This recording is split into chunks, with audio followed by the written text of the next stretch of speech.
training in the military versus training in the business world is so different. And it really is a problem, I think. When I was at Fort Leavenworth, when I was at the Command and General Staff College going to the Red Teaming University, I had lunch every couple of weeks while I was there with General Bob Brown, who is the commanding general of the Command and General Staff College, and really interesting guy. Really looked forward to my lunches with him. And what I think probably our first lunch, he said, what's your plan with all this, Bryce? And I said, well, I'm going through this course and I'm writing a book. He's like, I get that. I know you're writing a book. He says, but I mean, obviously you're not planning on just stopping there, right? And I said, no, I said, I'm going to create a company to teach businesses how to apply these tools that I'm learning here. I'm going to build on this. And, I really think this is something that would be valuable for companies around the world. And I'd like to share it with them. And he said, how are you going to do that? And he kind of got a little bit of a wicked smile on it. I said, well, what do you mean? You don't think I'm a very good teacher? He's like, no. He said, let me tell you something.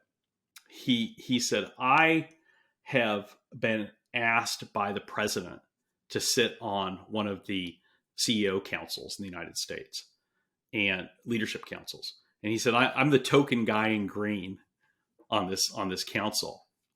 He's a 3-star general at the time.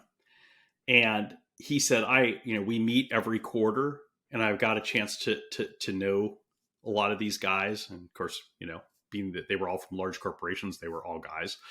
And he said, we get together, we have our meetings, we play golf together and have dinner. And he said, the thing that has shocked me the most, having gotten to know several of these CEOs, is how little training they get as leaders. Mm-hmm. And he said, if you look at me, he said, I'm a 3-star general. I get at least, if you add it up, a month of leadership development training every year. My hope, constantly. He said, I'm constantly getting training to become a better leader, to be a more effective leader, to apply new ideas to running the organizations I run. And he said, I've sat and talked to these people and unless they, except for the time when, a lot of them got, as part of their fast track through their company sent to an MBA program for a year or whatever, they don't get any training at all, or they get a day or two here and there. And he said, it stuns me how business fails to invest in the training of top leaders. He says, that doesn't make any sense to me. And he said, so I'm just worried, he said, for you about how you're going to get people to invest the time and the money into training their people in these tools and techniques. And, he was right. It was more challenging than I thought. I mean, we've kind of figured it out how to shorten it down quite a bit and stuff like that and make it things that people can digest. But I mean, he was right.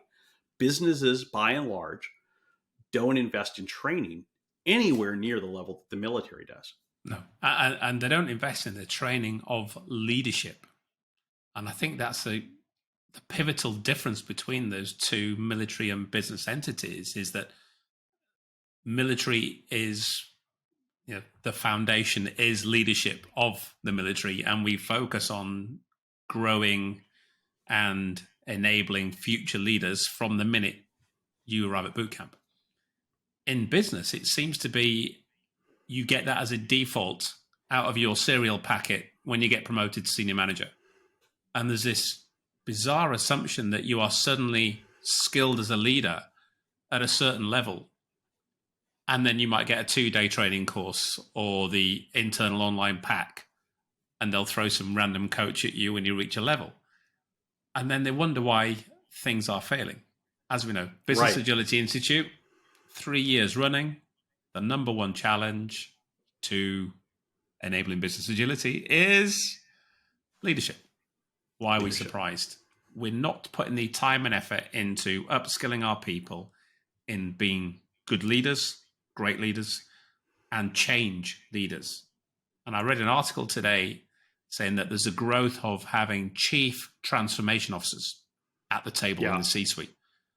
And that's unheard of. Because again, like leadership, everyone thinks change is just something that happens and we all do, but it's a skill you need to do it effectively, which is why they're all failing. Absolutely. Thank you for tuning in to The Thinking Leader. Check the show notes for more information about the topics covered in this episode. There, you'll also find a link to our free assessment. Click on it right now to find out if you are a red team thinker with a red team culture.